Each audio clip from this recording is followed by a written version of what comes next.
تم اتنی محنت کرتے ہو پھر بھی پیسہ رک جاتا ہے۔ اگر کچھ لوگ بنا زیادہ محنت کے بھی سکسیسفل ہو جاتے ہیں، کیوں؟ سچ یہ ہے کہ تم رزق کو سمجھ ہی نہیں پائے۔ آج ہر انسان ٹینشن میں ہے، جاب کب ملے گی، پیسے کب بڑھیں گے، فیوچر سیکیور ہوگا یا نہیں۔ ہم دن رات محنت کرتے ہیں لیکن پھر بھی دل میں ڈر ہوتا ہے کہیں رزق کم نہ پڑ جائے۔ اللہ قرآن میں فرماتا ہے، اور زمین پر چلنے والا کوئی بھی مخلوق ایسا نہیں جس کا رزق اللہ کی ذمہ داری نہ ہو۔ مطلب تم پیدا ہونے سے پہلے ہی تمہارا رزق لکھا جا چکا ہے۔ تم سمجھتے ہو جاب از اکول ٹو رزق، بزنس از اکول ٹو رزق، لیکن حقیقت میں جاب صرف ایک ذریعہ ہے، رزق دینے والا صرف اللہ ہے۔ اس لیے کبھی کسی انسان یا جاب کو اپنا سورس مت بناؤ، نہ سمجھو، ورنہ ڈر کبھی ختم نہیں ہوگا۔ ایک بزرگ کا واقعہ ہے، ان سے کسی نے پوچھا، آپ اتنے سکون میں کیسے رہتے ہیں؟ انہوں نے جواب دیا، میں اپنا رزق اپنے باس سے نہیں اللہ سے لیتا ہوں۔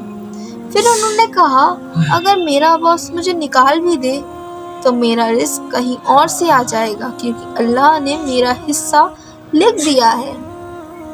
سوچو، اگر تمہیں یقین ہو جائے کہ جو تمہارے لیے لکھا ہے وہ تمہیں مل کر رہے گا، تو کیا تم اتنی ٹینشن لو گے؟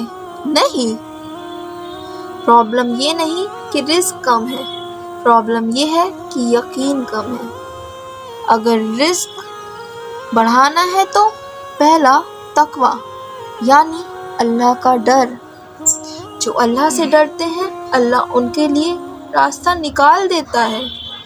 استغفار، استغفر اللہ، گناہ رزق کو روک دیتا ہے۔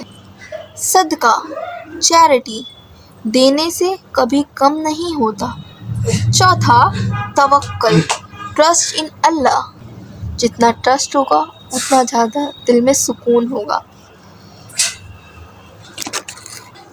یاد رکھو، تمہارا رزق تمہیں ڈھونڈ رہا ہے جیسے تم اسے ڈھونڈ رہے ہو۔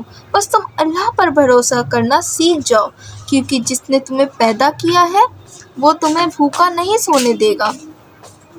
اگر آج تمہیں یہ بات سمجھ لی تو اپنی ٹینشن اللہ کو دے دو اور کمنٹ میں لکھو، اللہ میرا رزق دینے والا ہے۔